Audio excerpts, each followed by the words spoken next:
মাননীয় স্বরাষ্ট্রমন্ত্রী।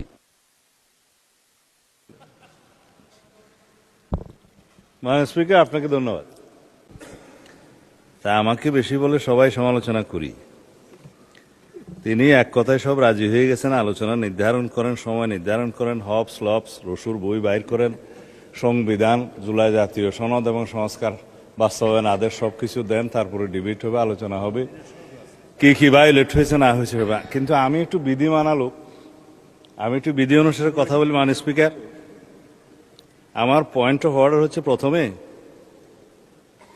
মাননীয় স্পিকারকে অনুরোধ করেছিলাম সেদিন, যেদিন মাননীয় বিরোধী দলীয় নেতা এই একই বিষয়টা উত্থাপন করেছিলেন, যে ওনাকে নোটিশ দিতে বলেন। এটা নোটিশের প্রয়োজন আছে, অত্যন্ত গুরুত্বপূর্ণ বিষয়, সেই বিষয়ে আপনি সংসদে আলোচনা করে ফয়সালা দিবেন।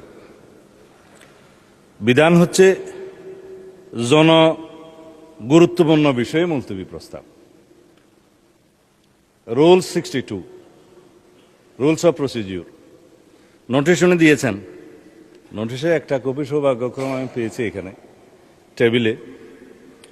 মুলতবি প্রস্তাবের বিষয় লিখছে সাম্প্রতিক ও জরুরি জনগুরুত্বপূর্ণ একটি সুনির্দিষ্ট বিষয় সম্পর্কে আলোচনা করার জন্য এই সংসদের কাজ এখন মুলতবি করা হোক।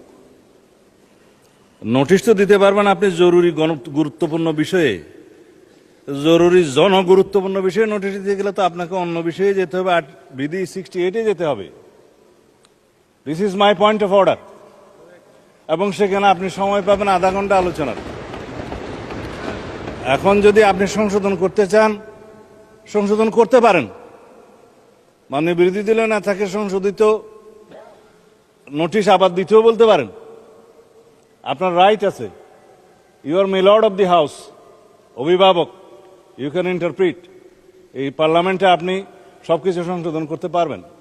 সেই হিসেবে যদি আপনি এখতিয়ার প্রকাশ করেন, প্রয়োগ করেন, তাহলে উনি আবার নোটিশ প্রদান করতেও পারে, অথবা আপনি সংশোধিত আকারে নিতে পারেন। এখানে পার্লামেন্টের অনেক অফিসার্স আছেন, লেজিসলেটিভ উইংয়ের আছেন, আপনারা হয়তো এটা দৃষ্টি আকর্ষণ করতে পারতেন। মাননীয় স্পিকারের নোটিশটা দেয়া হয়েছে জরুরি জনগুরুত্বপূর্ণ বিষয়ে সাম্প্রতিক, সেটা আসবে 68-এ, এবং সেখানে আপনি আলোচনা করার সুযোগ দিতে পারবেন আধা ঘন্টা যদি আপনি প্লিজড হন। আর এখানে 62-তে যদি আপনি নোটিশটা অ্যাকসেপ্ট করেন, তাহলে আপনি সময় দিতে পারবেন 2 ঘন্টা, এবং 3 দিনের মধ্যে যদি আপনি সম্মত হন এবং বিরোধী দলের সদস্যের মধ্যে যদি 25 জন সেটা সমর্থন করে, এবং সরকারি দলের সদস্যদের মধ্যে যদি কেউ আপত্তি না তুলে। এখন আমি আপত্তিও তুলছি না, অনাপত্তিও তুলছি না, কারণ সেজন্য আপনার অনুমতি লাগবে, আলোচনা হবে। নোটিশটাই তো বৈধ হয় নাই, আপনি বৈধভাবে আগে নোটিশ দিতে বলেন, তারপরে আলোচনা হবে। কি আপনারা মাননীয় সংসদ সদস্য, আপনারা বসেন দয়া করে। মাননীয় স্পিকার, বসেন দয়া করে, বসেন। মাননীয় স্বরাষ্ট্রমন্ত্রী, আপনি আপনার বক্তব্য শেষ করুন। আমি আপনার প্রোটেকশন চাচ্ছি। আপনি বিরোধী দলীয় সদস্যদেরকে ফ্লোর দিবেন, অসুবিধা নাই, কিন্তু লেট মি স্পিক। আমরা যেন আগের কালচারে ফেরত না যাই। আপনি যদি আমাকে সময় না দেন, তাহলে আমি বসে যাব, এটাই বিধি। আর যদি আমি আপনার বক্তব্য কন্টিনিউ করেন মাননীয় মন্ত্রী। আমি তো ফর্মুলেট করতেছি মাননীয় স্পিকার। মাননীয় স্পিকার, আমি ফর্মুলেট করতেছি যে বিধিতে উনি নোটিশটা দিয়েছেন না, যে বিধিতে উনি নোটিশ দেন আপনি দেখেন। আপনার সামনে তো কিতাব আছে, রুলস আছে, পার্লামেন্টের অফিসার্সরা আছে, সবাইকে দেখেন। আপনি যদি এই বিধিতে 62-তে এই নোটিশটা গ্রহণ করেন, তাহলে আপনাকে সংশোধিত আকারে গ্রহণ করতে হবে, অথবা আপনাকে বলতে হবে মাননীয় বিরোধী দলীয় নেতা, আপনি 62 রুলসে আবার একটা নোটিশ দেন, কারেকশন করে দেন। এটা হচ্ছে আমার ফার্স্ট পয়েন্ট অফ অর্ডার। এখন এখানে তো বিরোধিতা করার কিছু নেই, আমি তো অপোজ করছি না। আপনার এভরি রাইট আছে নোটিশ দেওয়ার, সংশোধিত করার, এবং আপনি অ্যালাউ করার। কিন্তু যে নোটিশটা এখন আমাদের সামনে আছে, এই নোটিশটা হচ্ছে 68 রুলস অনুসারে নোটিশ। আপনি জরুরি জনগুরুত্বপূর্ণ বিষয়ে আপনি দেখেন, জরুরি জনগুরুত্বপূর্ণ বিষয় সম্পর্কে সংক্ষিপ্ত আলোচনা এখানে আধা ঘন্টা পাবেন। কোনটা আপনি ডিসাইড করবেন, আপনার এখতিয়ার। My second point of order, মানে বিরোধী দলীয় নেতা এই মুলতবি প্রস্তাব উত্থাপন করেছেন। যদি ধরে উনি রাইটলি 62-তে উনি বলছেন, তাহলে উনি শুধু ওনার প্রস্তাবটা উত্থাপন করতে পারবেন, এখানে আপনি জুলাই জাতীয় সনদ উইদিন ব্র্যাকেট সংবিধান সংস্কার আদেশ বাস্তবায়ন আদেশ 2025 13ই নভেম্বর এটা পুরাটা পড়ার তো মাননীয় স্পিকার কোনো সুযোগ নাই। এটা আপনি যদি ডিবেটের জন্য দিন নির্ধারণ করেন, আগামী কালকে করবেন, আগামী পরশু করবেন, 3 দিনের ভিতরে আপনি করতে পারেন। সেদিন আলোচনা হতে পারে, বিরোধী দলীয় এবং সরকার দলীয় কোন কোন সদস্যগণ বক্তব্য রাখবেন সেটা তখন দেখা যাবে। কিন্তু আমার অ্যানাদার পয়েন্ট অফ অর্ডার সেটা হচ্ছে, আপনি এখানেই দেখবেন যেখানে জনগুরুত্বপূর্ণ বিষয়ে মুলতবি প্রস্তাব আনতে পারে, এখানে হচ্ছে বিধি 63-তে আপনি দেখবেন যে এমন কোন প্রস্তাব নিয়ে আপনি আলোচনা আনতে পারবেন না যে এই প্রস্তাবে প্রতিকার কেবল আইন প্রণয়নের মাধ্যমে হতে পারে। এখানে এটার প্রতিকার তো সংবিধান সংশোধন এবং আইন প্রণয়নের মাধ্যমেই হবে। It is not simple debate on the recent issues outside the house or published in any paper. যে সমস্ত বিষয়ে আলোচনা হয়, সাধারণত দ্রব্যমূল্য বৃদ্ধি হয়েছে, আইন শৃঙ্খলা অবনতি হয়েছে, এই সমস্ত বিষয়ে কোনো ঘটনা নিয়ে মুলতবি প্রস্তাব সাধারণত হয়। It is the tradition of the parliament. হয় কি হয় না সেটা পরে, কিন্তু উত্থাপিত হয়। আমার জীবনে খুব কম দেখেছি আমি মুলতবি প্রস্তাব অ্যাকসেপ্ট হয়েছে বা উত্থাপিত হয়েছে বা আলোচিত হয়েছে বা বুটে গৃহীত হয়েছে। কিন্তু এটা তো আইন প্রণয়নের সাথে জড়িত।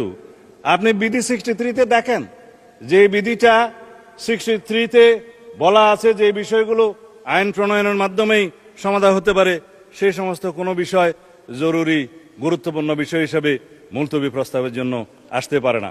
এখানে আমার ফেয়ার প্রপোজাল আছে। This is my third point of order. Fourth point of order, আমার প্রপোজাল আছে। আমরা সংবিধান সংশোধন করতে চাই, আমার বিরোধী দলের সদস্য কেউ কেউ সংস্কার করতে চান।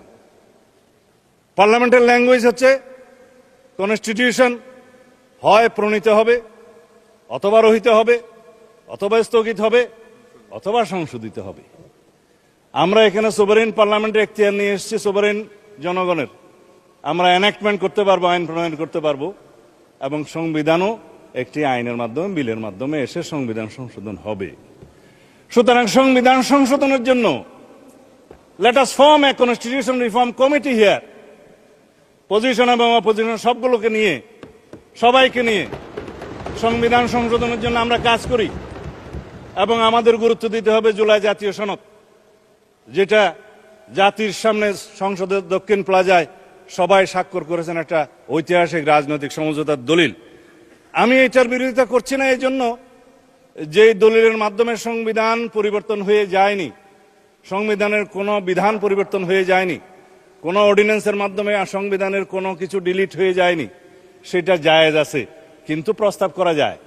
এইটা হচ্ছে সেই প্রস্তাব, জুলাই জাতীয় সনদ, যে পরবর্তী পার্লামেন্টে সংসদে সবাই রাজনৈতিক সমঝোতার দলিল হিসাবে এটা অনুযায়ী আমরা সংবিধান সংশোধন করব।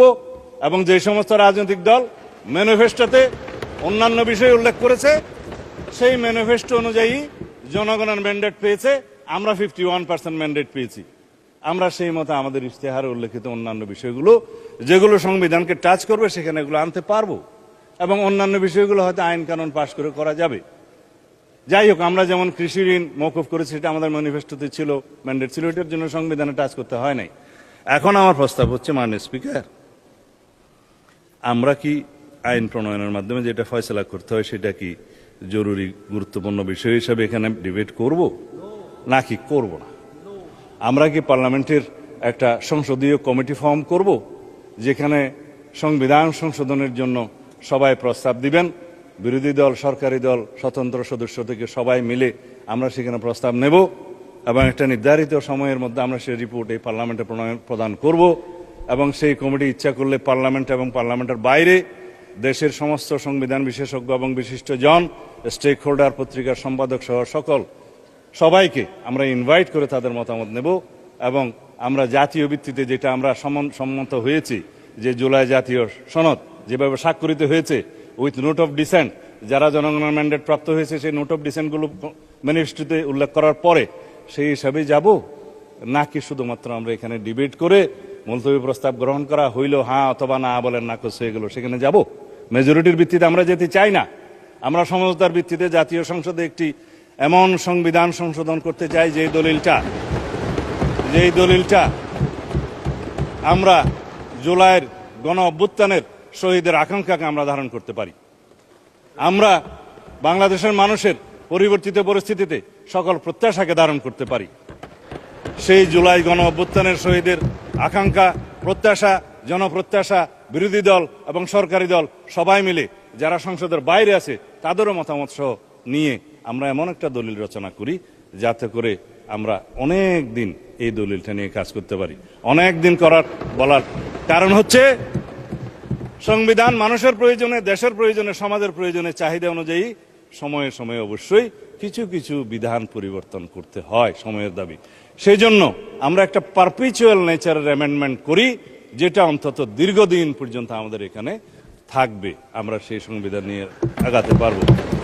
আপনি এখন ডিসাইড করতে পারেন মাননীয় speaker, you are my lord of the house. ধন্যবাদ।